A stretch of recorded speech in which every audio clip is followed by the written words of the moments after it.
welcome to Your Soul Wisdom, hosted by Yana Amor Manocas.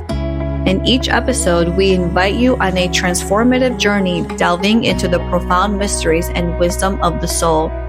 Join us as we explore a wide array of spiritual topics and sacred practices that nurture and heal the soul, from reincarnation and soul contracts to the enigmatic experiences of womb alchemy and astral travel. Our discussions are designed to enlighten, inspire, and deepen your understanding of your own soul's journey. With Your Soul Wisdom, nothing is off limits.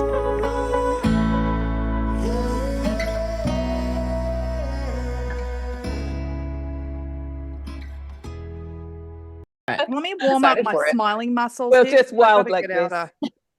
Okay. Let's release Mary from the pain. And we can vague out in our break kind of thing. Yeah. Nice to see you guys. It's like I haven't seen you guys in a long time. Yeah. I know. It's always so nice to be in this group energy. And today we are lucky enough to be joined by Mary. Okay, Mary, first of all, thank you for being here. And second of all, as I'm reading your bio, I'm going through like each thing and I'm like, oh, but I have questions. So I can't even like read it all. We're just going to break it down. But for everyone listening, Mary is a holistic wellness practitioner, renowned for her transformative Kundalini activations. And all I can think of is like spiritual orgasm. Like, period. Yeah. Like it just like ends there. Okay.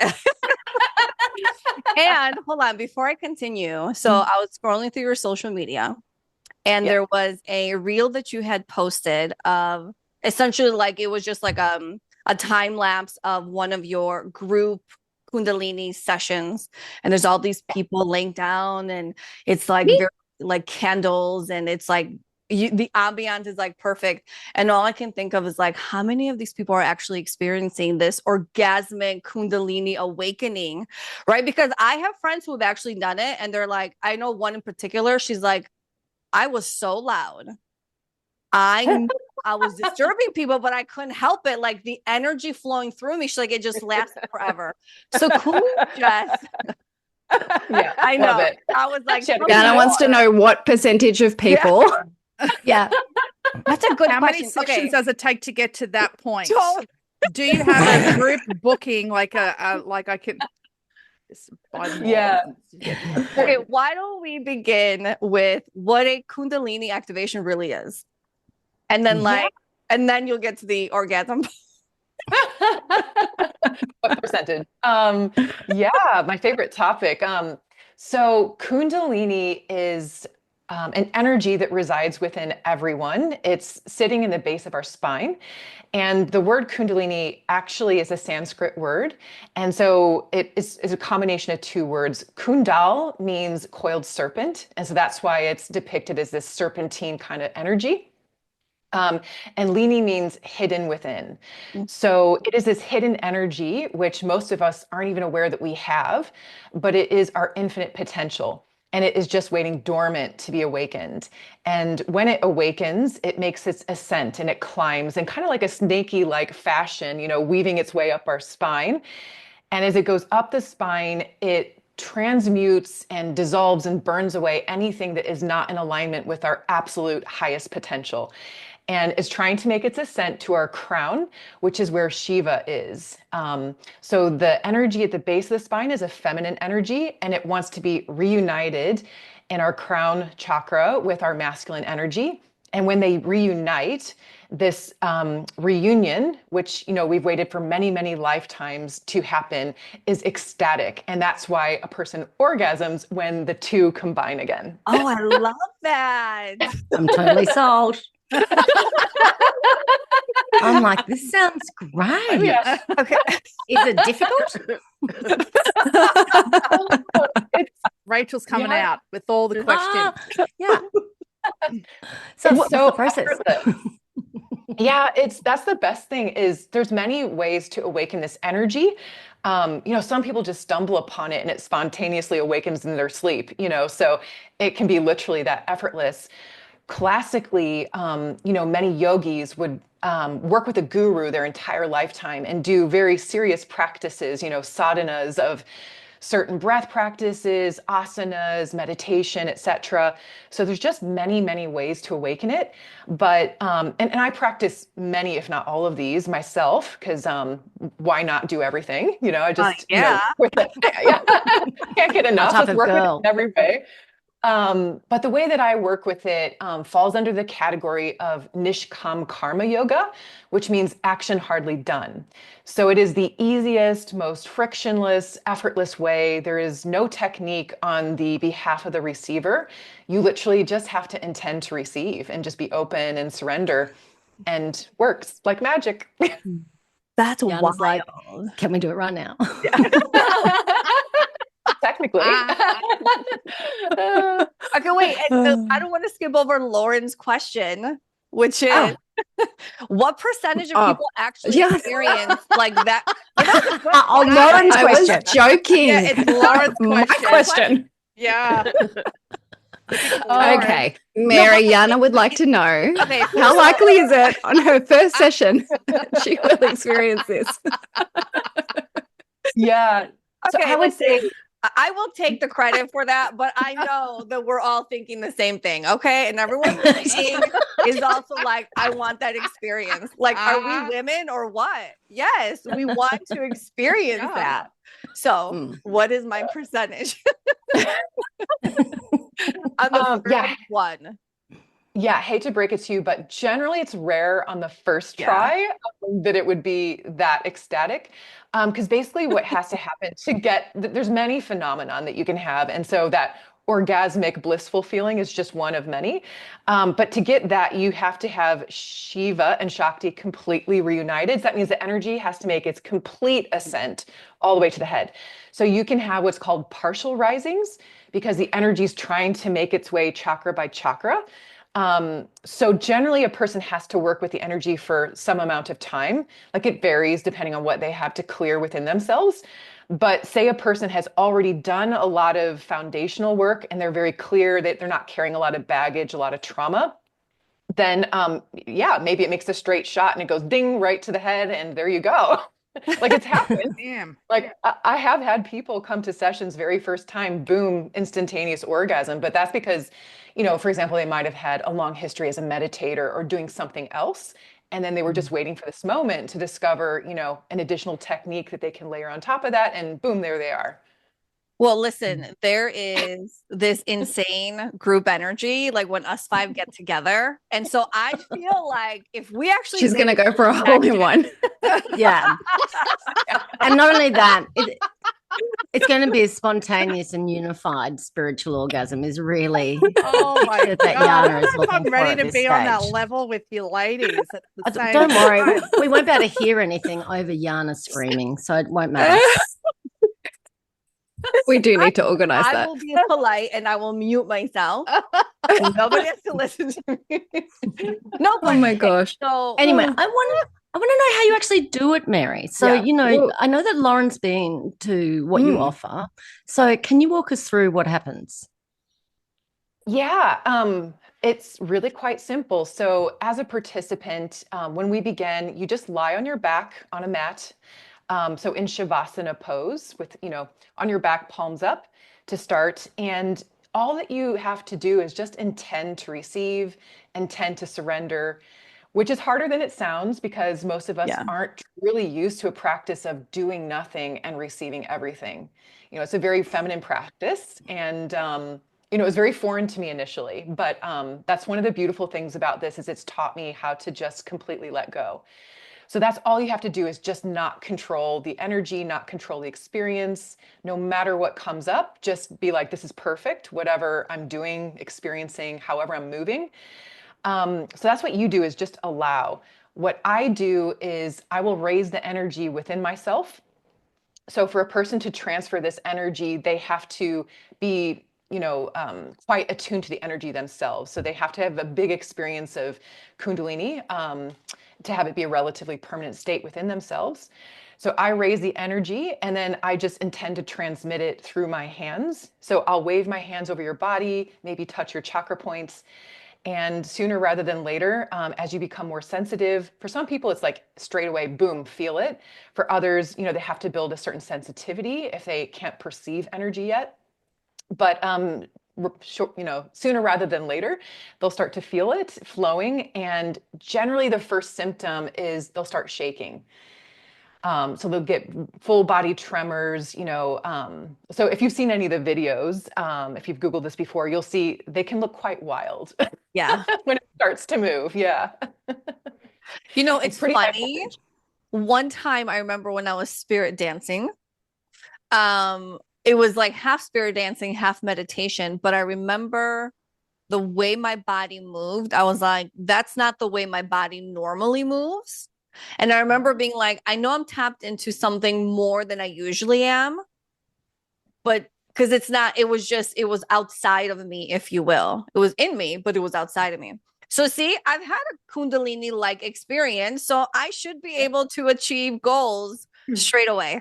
Now, it definitely always works like that as well, Yana. 100%. So I have a question for Mary.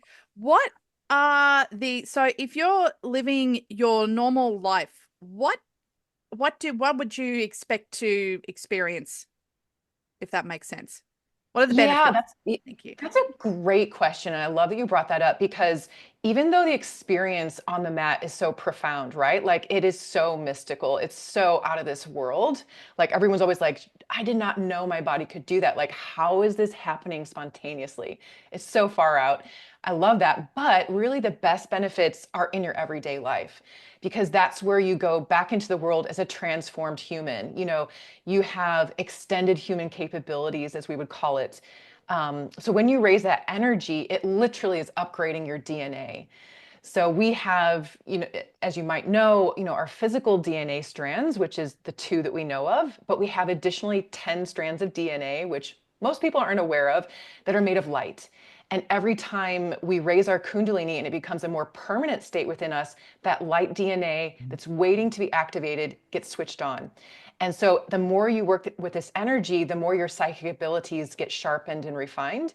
So the clarity with which you move through life, the amount of downloads, being able to remember past life memories, accessing the Akasha, like all the incredible things that you might have heard of, they begin to happen. And so the everyday experience of life is completely transformed. And that is the point. The orgasm's great, but that's just, a moment here and there. But it's the complete alignment and like superpowers that you get in your everyday life, like the creativity flowing, just the alignment, the synchronicities. That's the juicy bit for me, really.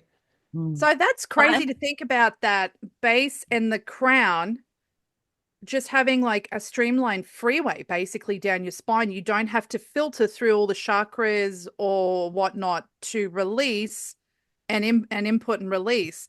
So is that an accurate kind of representation of how you could use that connection? So I guess the way that I would describe it is, the chakra vortexes are still there, but in a person who's not completely Kundalini awakened, they're very, very blocked.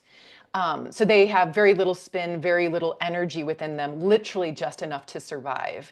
But Kundalini energy is infinite. It's our infinite supply of energy. Like, once you can tap into it, you'd never be tired again. You'd never be diseased again. Like, you wouldn't, like, it's it's everything. Crazy. Sign me up. Forget the orgasm. Yeah, like, seriously. Yeah. It is our infinite human potential. And so when you activate that, it takes everything that's out of alignment in our chakras. So it's not that you're bypassing the chakras, it's just that they don't become like blockage points anymore, so that the energy can move without friction, completely with ease throughout the body and all the energy channels. It's like the river doesn't have any boulders or blocks or logs in it anymore. It's just flowing. 100%. That's a great analogy. So can I ask, have you ever worked with anybody before that doesn't have their chakras in, that's had their chakras removed? Chakras removed? No. No, tell me about that. Oh, meet Amanda. Yeah, it is Amanda. No, I was also dying, Amanda, to ask you, because I'm sure I could see your eyes light up when Mary was talking about the other 10 strands of DNA. And I'm so sorry, Mary. I know this is about Kundalini, but I'm so fascinated in just if you could, is there any overlap? I know there's overlap. If you want to talk about the overlap with Lightbody. Yeah. Yeah. Which is what Amanda does. Sorry, Mary. Promise we'll get back to Kundalini straight after. Yeah. No, but like the way you were explaining it. So Lightbody. I was thinking a lot of that is within Lightbody, because even with the Zeod does that. The Zeod can create that.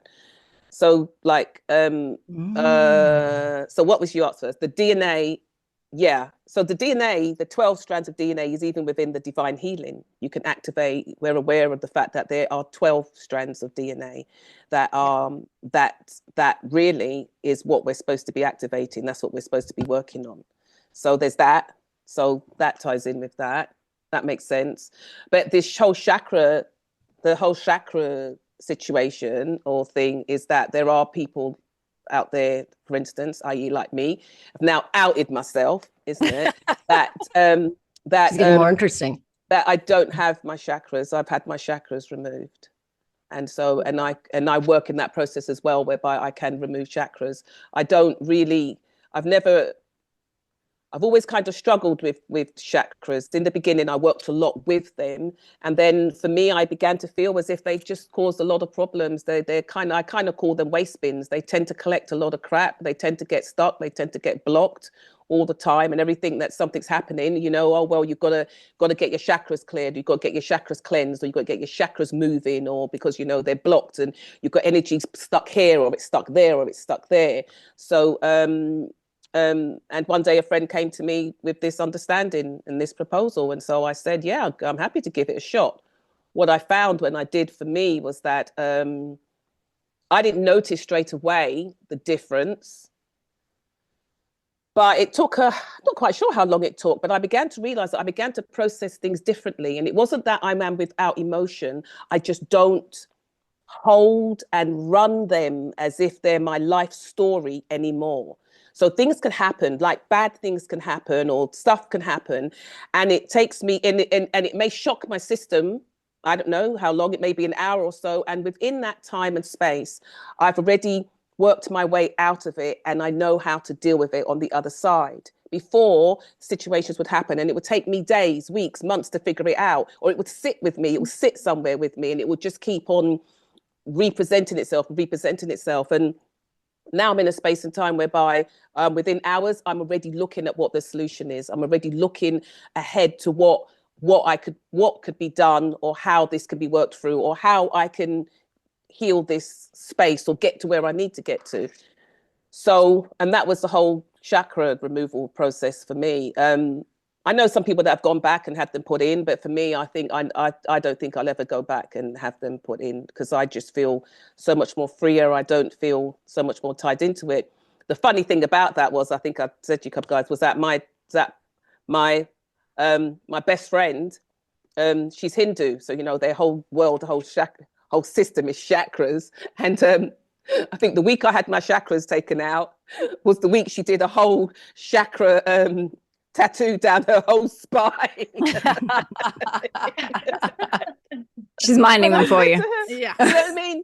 When I had them taken out, she was petrified. She thought I was going to die. She said, "Why would you do that?" She said, I just can't. And you know what I mean? She's very spiritual, understands a lot, all the stuff that I do and everything like that. But she goes, you're going to die. There's something will happen to you. And I was like, yeah, I don't think I'm going to die. I really don't. I think I'm going to be here for a while. Do you know what I mean? But if you think about it, chakra isn't universal. We think it is because we know about chakras for ourselves, but it's not a universal system. There are many different cultures out there that don't adhere to chakras, that don't hold anything by chakras, but they're still running energy through their body. They're still running. So, so we know, right? It's an energetic. Amanda's blown all of our minds. I know. Here's the thing. Really? But did you not know, Rachel? No, I didn't know. That's absolute news to me. And for me, being such a sort of newbie for all of this, it's like I've just got my head around maybe chakras and like getting. I don't understand how it works if you don't have them. Like, I don't, I'm like with your friend. How do you get energy, I'm like, Amanda? if Like, I where's understand the how they input? work, I don't understand how it works if you don't have them. It's like, it's just like you just took all the blood out of your body. And it's like, no, I still have circulation. I'm like, yeah. I still do. I kind of work on a completely different system. So I more work on sort of like, on sort of like light bands, or I just work, So I work on a kind of like, well, most people that have them taken out just have them taken out, and they just you run energy anyway. Or I had a whole different system put in, which is basically, it feels like a whole different system put in, which is basically just runs like light bands. So I just run just bands of light, literally just bands of light through my body. And that is what I can change, or I can shift through, or I can move. And it just doesn't seem constricted. There's nothing, it's not in a container. I'm not contained in anything. Nothing gets blocked. It's spinning. Nothing's spinning. Nothing has to spin. Nothing has to block. It's just, I just work within these different frequencies and bands of light. And that's how I move. And I don't know. It works for me. Here I am. Amanda is just busting the matrix in another way. Like, I definitely want to get back what to else Kundalini. We'll find out about her. Yes, we should. Yeah. But Amanda, did you get rid of all of the chakras? Like all, all of them? Or what? Yeah, I think Rachel's like, tell me you kept one. Yeah, I think the higher one. It's not that. This is like me. This is what it looks like when I'm like, when I say I'm confused, I'm like, it just doesn't fit. Right. A seven. Okay. So the 7 body chakras are gone. And also I think the talu chakra is gone. Okay. I can't remember. Actually, I was supposed to be doing a chakra removal next week. So that's gone. I just feel freer. And that was how I noticed the difference. I just feel freer. The funny thing is, though, is that you see, for me, when these things come up, I've already been processing it before. And then somebody kind of turns up in my space with the information that I didn't even know probably existed. So I was already having a bit of a fight with the chakras, because I was already like, Christ almighty, if I hear about another goddamn chakra is blocked or needs clearing or cleansing or spinning or some other nonsense, we're going to have a problem. I had a list of what I was going back to God with, like, you need to sort this out. Do you know what I mean? But so I guess we'll have to see how it works on you. It's very, very interesting. Yeah. When we get together, because we will plan a group session. I'd look forward to that. Yeah, because Mary's opinion on that. Yes. Mary, was that a bombshell for you too? Yeah, it definitely was. I've never heard of chakra removal. I guess, certain aspects of that make sense. Like you said, the light body, I definitely believe and have been taught that the light DNA connects to our light bodies. So that's how we interact with them. So that's the connection point. With the chakras, though, what the traditional teaching is rather than being removed, that they become crystallized. So a person before a Kundalini awakening, their chakras, I don't really know what you would call the state, but they're constantly opening and closing. When we become blocked, with negative emotion, then they become blocked and closed. Or in a negative spin or very little amount of energy flowing. However, the more we work with Kundalini and the clearer we get, they go back to their perfected state, which is crystallized. Wow. So they're basically in a permanent state of openness so that there's no friction through that Sushumna central column. So that is traditionally what happens with a Kundalini awakened individual. They become crystallized, which is where the word Christ comes from. A person who has a full and complete Kundalini awakening is Christed. That means their chakras are transformed into crystalline format. That is so beautiful. Yes. Wow. This actually reminds me of, and I know like nothing about tarot, but there is one tarot card, it's called Hollow Bone. And the hollow bone is what was used by shamans. And please, if anybody knows anything more, jump in. But it was used by shamans. And basically, when we become hollow bone, it's reminding me of this whole Kundalini thing where it's like, we're like this empty vessel that allows things to flow in and out so easily. And like that flow is what brings in the information and the awakenings and all this stuff. And so as you were talking, and then Kylie, you were talking about the root chakra to the base, like how it just flows. And I was like, oh my God, that is hollow bone. Has anybody heard about I've never heard of hollow bone. Yeah, I've never heard of hollow bone either. Yeah. But I'll say this. I was going to say, as you were saying that, it would be interesting to see how you guys do go through the process, because, and it's you more than because in, so I was going to say, Mary, that in Lightbody, we remove certain crystals from the body that are blocking certain channels. And we open up the column of light that goes through the center of the body. And we also open up the tunnel of light that goes from the crown chakra to source. And so inside, there's long crystals that sitting inside that whole column that either blocks the light from coming in or absorbs the light out of integrity for their job. That's what they're doing. And so those crystals are removed during Lightbody to allow for the light to come into the body. So it would be interesting because those channels should be open and clear. So be interested to see how you go. I've been right twice. Right. So, okay, Lauren. I know. Twice. And no, Okay. Yana, I did not have the experience you were hoping for. You are due for that experience, girlfriend. Number 3, lucky number 3. So how? No. So for me, the first time, there were movements in my hands and my feet, and kind of like the jolts that you kind of get in the healing sessions and things like that. But I did start to, and what Mary will say in the class is like, you can stop at any time. So when it started, my thoughts immediately got a little bit scared. So I had to, the second time I went, I was much more open, right? Because I knew what to expect, and I wasn't, even though I wanted it, you can still stop it. So you really got to surrender basically, and not do what I did. But the energy did come up, and it came up to my jaw, and my jaw was doing this for I don't know, it felt like forever. But I came out thinking, oh my goodness, I'm not going to be able to speak tomorrow. My jaw's going to be so sore. So it was trying to remove a blockage in this area for me. And I forget, it was a few months ago. And it's interesting because I probably have opened up more with speaking as well since that time. But so that was the biggest thing. And I've got to say, in Mary's sessions, anyone in Sydney, please come along. So much fun. She plays this really, really loud music. She has the best playlists. Oh my goodness, you need to start sharing those. And so the music is pumping, and you're lying there and you can feel her coming, or when she's working on you, and there's just all this energy in the room. But the second time I went, I don't think my body moved at all, but I was astral traveling, man. It was like when I did the Zeod with you, Amanda. So I was on some pink planet. It was a pink crystal planet.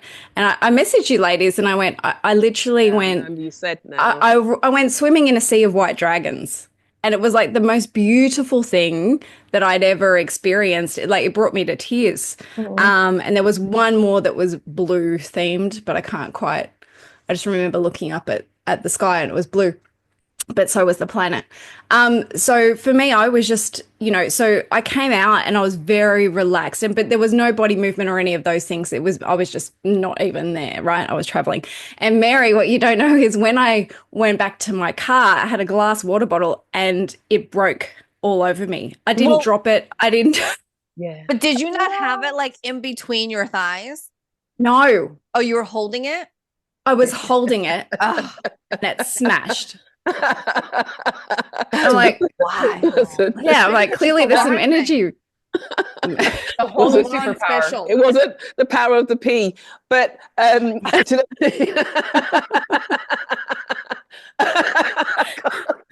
Oh, poor Amanda. I'm gonna have to mute myself. Oh wait, I have a question. But can I just say, I love the fact, Mary, because I think it's not one size fits all. You know what I mean? It's all many different ways, many different tools of getting to exactly what you said, our superpower. And it's about releasing that stuff. It's about being able to step into that stuff, being able to go out into the world and seeing, and as I've always said, look for evidence of how your world, of how it's changing. So I love that you said that. It really is about tapping into your superpower. So Yeah. I just think that's just fantastic. That's powerful. Yeah, Yeah. that's your 100%. magic. Yeah, I have a question about the movements because I feel like, Lauren, you may have connected that for me. Are the movements actually just the the the blockages wanting to be released? Is that, see, because in my mind all this time when I see people, in that space, to me it's like, oh, they're having like the time of their, they're just moving. But really, you're connecting dots for me. You're clearing out, you're busting through the blockages of energy to release what needs to be released. Oh my God. Oh, is that what Yeah. that is? Yeah, Yeah, I would say it's I was sorry. gonna say that I'd say there's two types of movement. So there's like erratic movement, which looks quite chaotic, and you'll see Yeah. that very classically in a lot of videos of people receiving this energy. Then you'll see like more fluid, lyrical, dance-like movement. So both is the energy moving through you, but when you're highly blocked, like as not to say that Lauren was highly blocked, but it sounds like there was some I block was. in her. Oh, I was blocked right here. Yes. Yeah, so like it wants to move frictionlessly through your central column, but as soon as it hits something, the energy basically ricochets off of that. And so that starts vibrating as it's trying to dissolve, break it down. So wherever it's blocked is what's going to start shaking. And so for some people in the initial stages, it's full body shaking because they're just full of blocks everywhere you look. That was like me in the initial days. It was like I was being electrocuted. Everything was shaking all at once. Um, but yeah, like the closer you get to clear, then it might be isolated, like, oh, just my hand's shaking or just my jaw is shaking. So yeah, it just depends on what is getting something broken down, being worked on in that moment. So I have a question. So if that means that it's hitting Lauren here, does that mean that she's worked on everything to that point and she's almost there? I think so. I mean, we can't see these things, but Oh, I think she's close to a big breakthrough. oh, big Like, breakthrough. I was going to ask a similar. I've got two questions. I'm going to get them both in. First question that you can answer afterwards is I want to know how you feel, Mary, after you have been giving those sessions, whether you feel energized or depleted or neutral, and then like kind of what is the cycle? Is it a progression? Like, I don't mean to be exposing myself, but in a different way, like Yana, as in so linear. But is it something that you move through and then when you're there kind of thing? Or is it something that, you'll be working on for your whole life kind of stuff? Yeah, those are great questions. To the first one about how I feel during the sessions, I feel the energy extremely intensely. So my experience as a facilitator is it's a very hot energy. So it literally to me feels like a fire. Like they describe it as a holy fire. And so I'll start sweating profusely. Like I generally have to mop my forehead so I don't sweat on top of people as I'm like moving around the room. And yeah, so I feel extremely energized. But with that, like I'm also giving so much energy as I'm holding space for people. So it's this, I guess I'm left in a state of neutralness because Okay. yeah, like there is an effort to running these events and holding space for people, but at the same time, like you're also receiving the energy as it moves through me. Um, oh, and then I forgot your second question already. Sorry, can you remind me what was? So did I, because I had even more questions about that kind of thing. It was like, is it a linear sort of, like, I understand if you get there, then you'd want to keep doing it, but is it something that you sort of progress through stages, or is it like, you hit 1 and then 3 and then 2 and then 7 and 4? Do you know what I mean? Or is it not linear?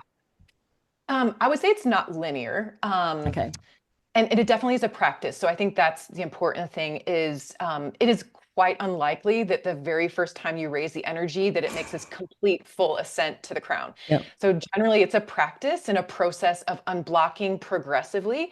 So when most people say, oh, I had a Kundalini awakening, and it's like, yes, it was an initial awakening, but for like 99.9% of people, it's a partial awakening because it can only go so far because, we're all human. We're all just full of lifetimes of blockages and karma and things that need to be released. So it is a practice that each and every time it gets more profound, it's different. But could we regress and like experience less from one week to another? Yes, because it just depends on what you've picked up since your last practice. Yeah, Maybe all totally. kinds of traumas happened to you, and so maybe you're back at stage 1, like you've got a lot to release and you're less clear. Yeah. So Okay. definitely not clear. Yeah. You know, that reminds me of like our healing sessions, right? It's like sometimes somebody will come to you and it is a huge shock or trauma they went through. And it's this huge, very intense, majorly energy releasing kind of energy or session. And then they'll come for the next session and it's something more simple or something so different. Like it just varies. It's like, what is required in this moment? What needs to come up now? Yeah. And sometimes it's intense and sometimes it feels lighter. Where like the light ones, sometimes you're like, did you even feel the healing that took place? You know what I mean? Like you don't appreciate sometimes when something is more simple or more gentle because we think it needs to be this huge, like, my heart cracked open. I cried for an hour. I felt the energy go and now I'm healed. But like even through the simple ones where you don't have to like fall to the floor devastated, even those you receive such a beautiful healing. But sometimes we just don't value. Like I know the first time I come and get a Kundalini activation and I don't reach orgasmic state, there is this part of me that's going to be disappointed, right? Devastated. I'm just kidding. I'm sure it'll be beautiful because I have learned as someone who does healing sessions, but also has received healing. Sometimes it looks like A and sometimes it looks like Z, but as all of those accumulate, like, and you start to see the changes in life, you're like, every single one of those was perfect just the way it was. It's all important. Yeah, it really is. It all adds. Mary, but I was just going to ask if this has to be done in person, or can you do this kind of thing on Zoom? Is it something that has progressed to that kind of space? Yeah, I mean, it's energy, so it can travel through time and space. So yeah, definitely online sessions is the thing. Yeah, we're going to do one, Rachel. Yeah. Look, I'm also in Sydney every 6 weeks, so yeah, no, I know. Oh, you're going to come with me. Okay. I didn't know whether we were doing one on Zoom or we were doing one in Greece. Yeah. But, you know, yes, we're definitely doing one or two or 10. I don't think Jana could wait a whole like year or so. Listen, if we're done with this call and we haven't booked, okay, I'll be like disappointed. Okay, so like, but yeah, you know, one day we can also have this, one like in-person activation in Greece. Yeah. I don't think anybody would say no to that. Yeah, I don't know if I want to be listening to you wailing the whole way through, Jana. Do you know what I mean? Question though. So just like my friend who was so concerned with other people being disrupted from her, is it one of those things where my assumption is everybody's kind of in their own state of mind, and so other people aren't necessarily distracting you from, I mean, if you're fully present, right? I mean, I'm sure there are people who maybe beginners who like their mind is so all over the place that maybe they can't fully get into it. But I would imagine if you're in your own space and you're doing your own thing, you're kind of tuning out everybody else, right? 100%. Yeah. So I think that is one of the biggest challenges for beginners is to really just get out of their head. You know, the most common worries is, am I doing it right? They're trying to do too much, so if they're not feeling it straight away, they're worrying like, should I be doing something? Is it working? Is it not working? And then they start comparing themselves and listening and peeking around the room. Like, what is everyone else experiencing? Everybody admits that at some point. But yeah, the more advanced you get, you just trust your experience. You go within, and that's when the magic happens, is when you stop tuning your senses to everything else that's going on in the room and how are people perceiving me, and you just let go. And like, to me, like I go into an altered state. Like, I don't even know where I am, who I am, what time I am. Like, I'm not there. I'm just completely within myself. And so, yeah, the more you do that, like the higher the experience you'll get. Good. So Amanda would not have to worry about anyone else in her space. Yeah, exactly. For all can I ask another question? It could be you. Yeah. Go ahead, Kylie. Kylie. Amanda. So, and Lauren also, I know you have a question too. So, Mary, is this like, so you're training to do this, was it a formal training, or did it just come to you and you've taken pieces of other skill sets and superpowers? My question comes first. Okay. Sorry. No, because Mary, you had a spontaneous awakening, right?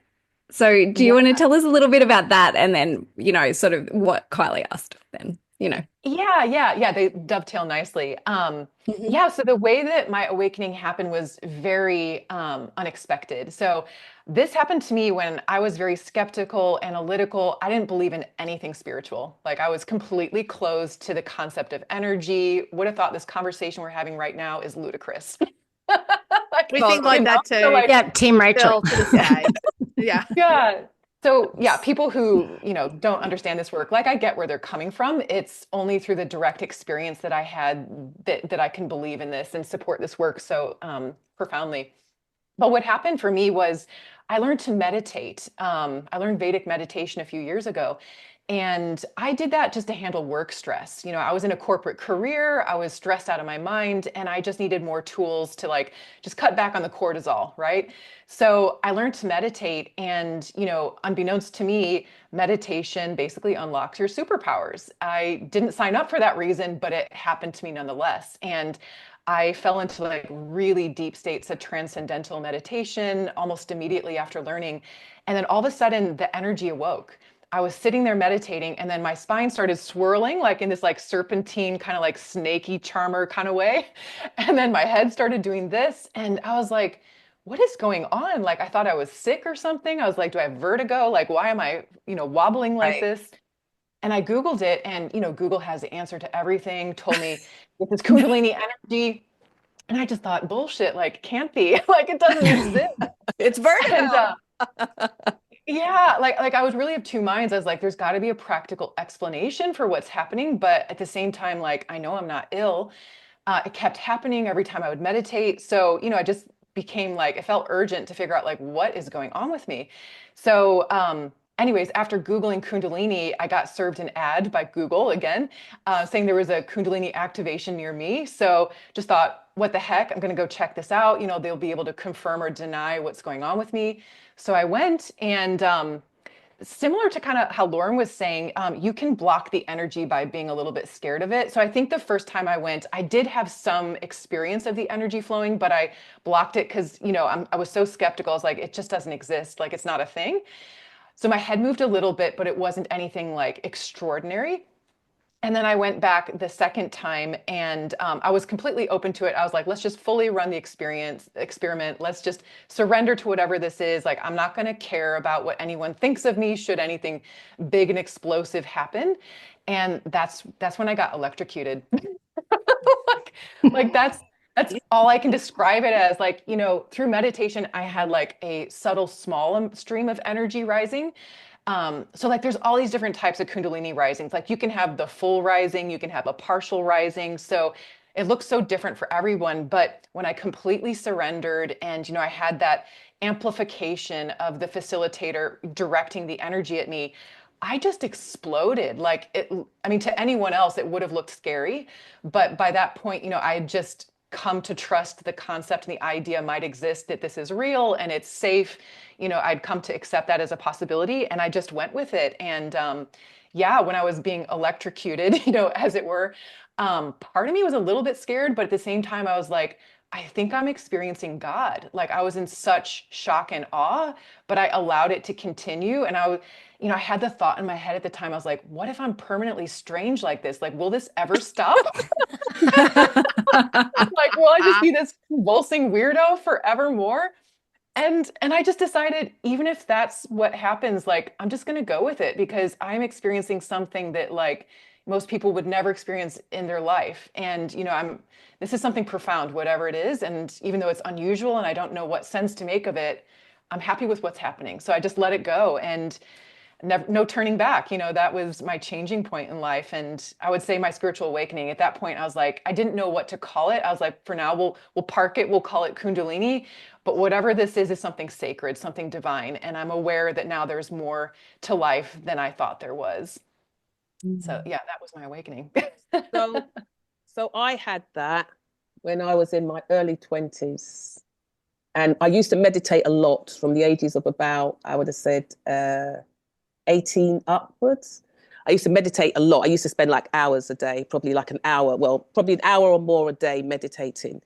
And I also used to go to like a meditation, like a spiritual class on Monday nights, but I used to meditate a lot for an hour. And I remember one time going into this meditation, and I would go deep. So I would go quite altered very quickly. And I'd go deep and I would just leave. I would just travel and leave. And I remember once going into, I remember laying on my bed, and I, it was weird. I felt like this vibrating, like a vibrating. I thought I heard it. I didn't know it was kind of probably me, but I heard like this really heavy vibrating, like this sound, like a massive truck was like going past, and I was just like that. And then I kind of went, I don't know if God, it's so long ago now. And I don't know if I went headfirst into like all these different colors. There were like these colors that I was moving through that I had never seen these colors before or experienced them before. It wasn't like the red wasn't red, purple wasn't purple, green wasn't green, but I knew that was what those colors were, but not the colors as we see them. It was a completely different range of colors. And then I just heard this voice say to me that if I remember, it was this quite deep voice, and it said to me that, oh my God, what was it? It said to me, it was said that, I think all I heard was, all this you could experience and more. That was all I heard. Incredible. And then I think I came out of it. I never went back into that state. I don't know if I was too frightened. I don't know what it was. I do know that the vibrating frightened me, that whole shaking thing. It felt like as if everything, do you know, it's like when you see, it felt as if everything was going to shake or move and then just literally disappear. It would have just disappeared. And then I don't know really where I would have been, but that's how it felt.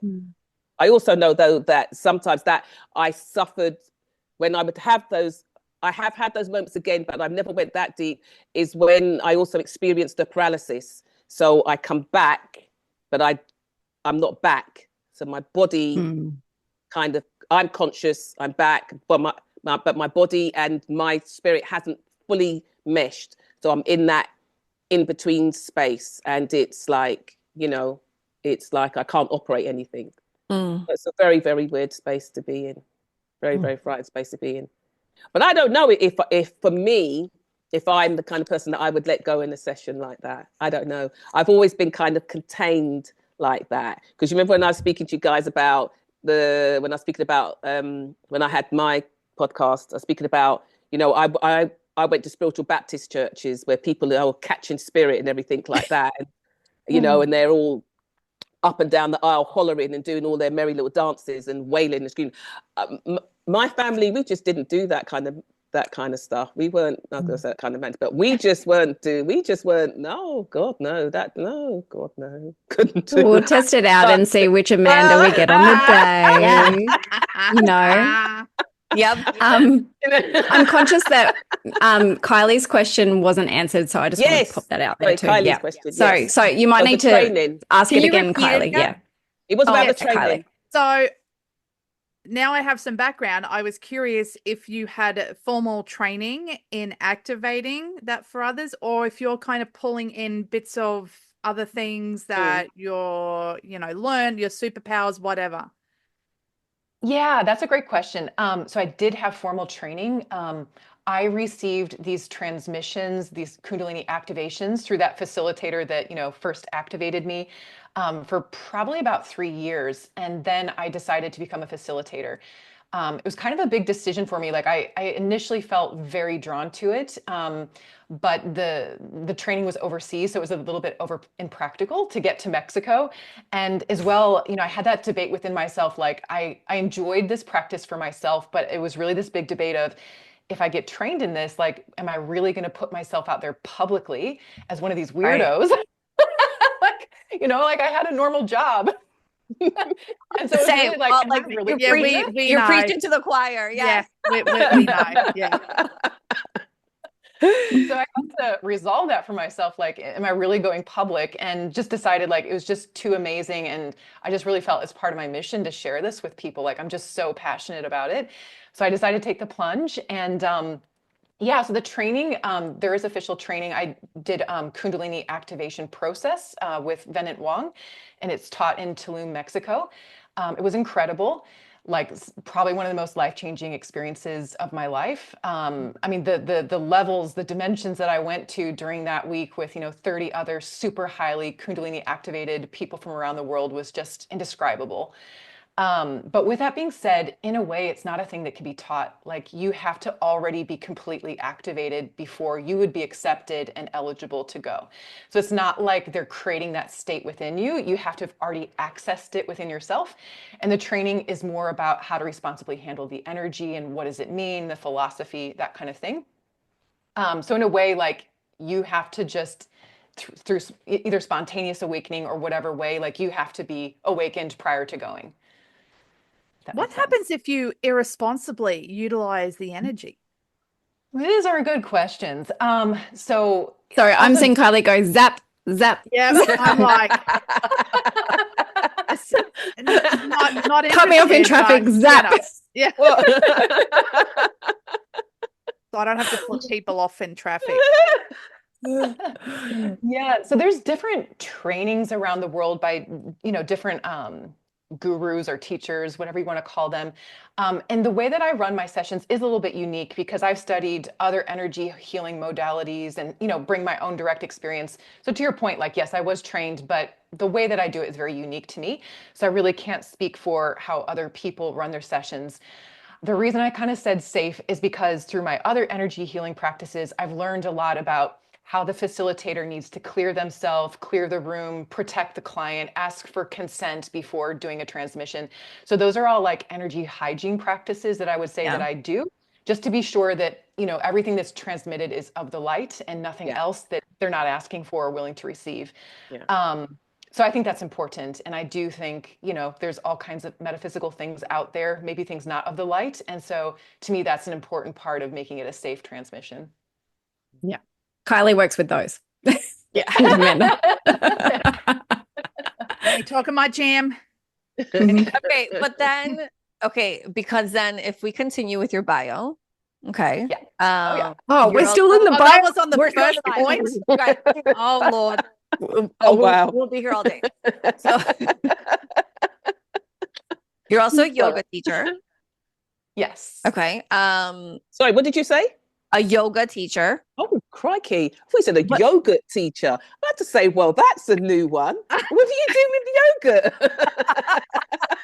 Wouldn't you like to know? Wow. But also a vocalist and a sound, like is it sound bath healer? Right. So do you incorporate all of that too in your sessions?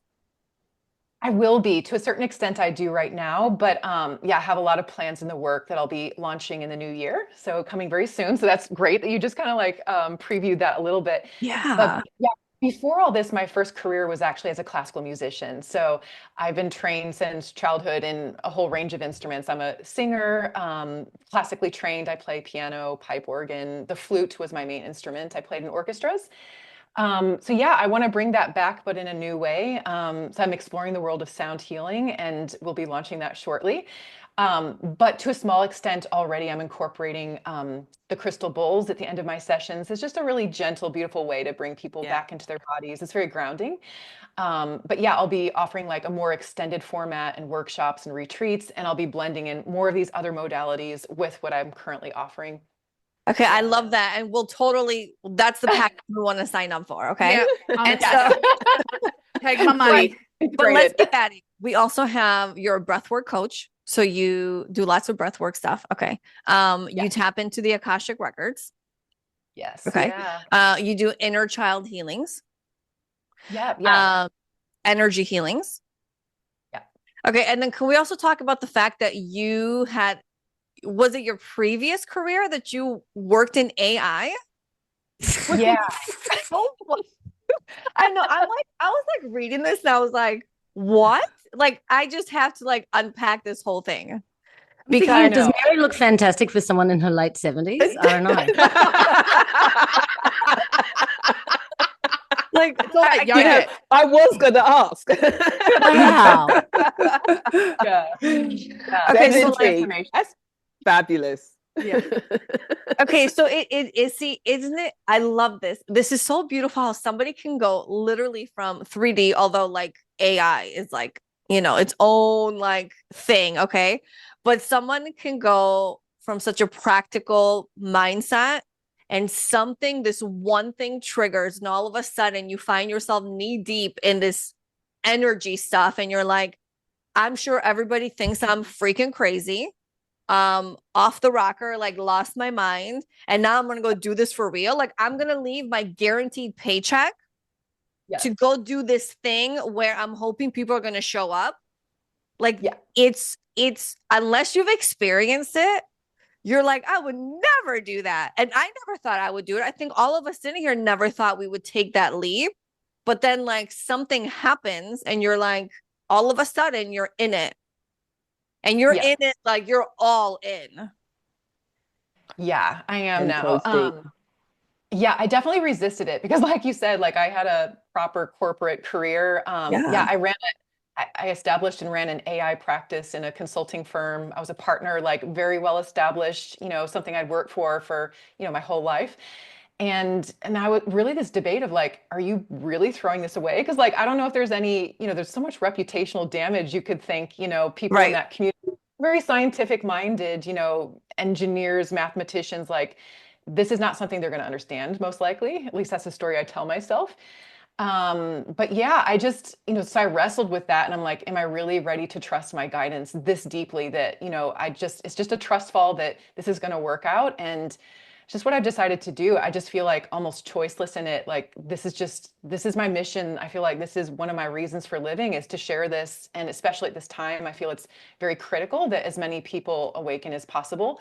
So I'm just all in. Okay, I'm going to ask a very inappropriate question, but we're all girlfriends here. And you do not have to answer if you don't want. No. There's a point to this. I just want to know how old you are. Oh, I just turned 42. It was my birthday last week. Okay.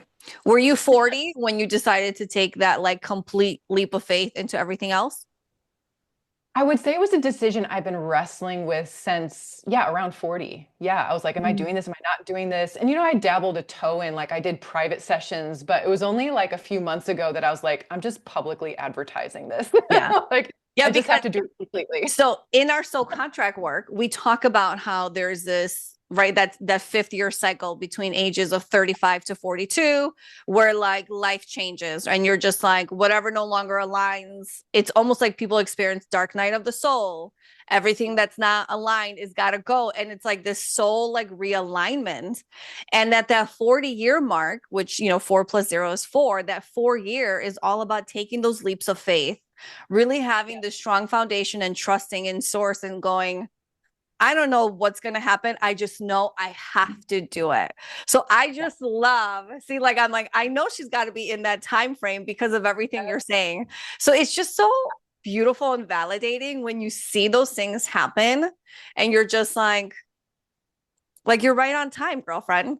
But we think that by this age or this time, we should have accomplished X, Y, and Z. We should have already had done this. And it's like, no, it's perfect the way it is right now. I'm also saying that to you, but I'm also saying it to myself. Yeah, I'm listening too, don't worry. Right. It's so I'm thinking I'm a very slow learner. No, I feel like a very late bloomer. Listen, you are absolutely not. And so we're gonna listen, you just wait for your episode, Rachel, okay? Oh, yeah. Mm-hmm. Okay, what we want to do is before we wrap up, we do a really fun card pull, and I don't even think Kylie was even expecting it. Just full disclosure, Kylie just came back from a family trip, so she's had this long travel, and she's like a trooper, and she's like ready to go. I'm 2 coffees in. With jet lag, and just talk amongst yourselves for a second. Mary, I wanted to ask you. You live in Sydney, but you're from America. Yes, yeah. So live in Sydney, Australia. Where were you from in the States? Missouri in the Midwest. Oh, okay, I'm from Chicago. Ah, not too far away then. Kylie's in California, although Kylie was from is from Australia.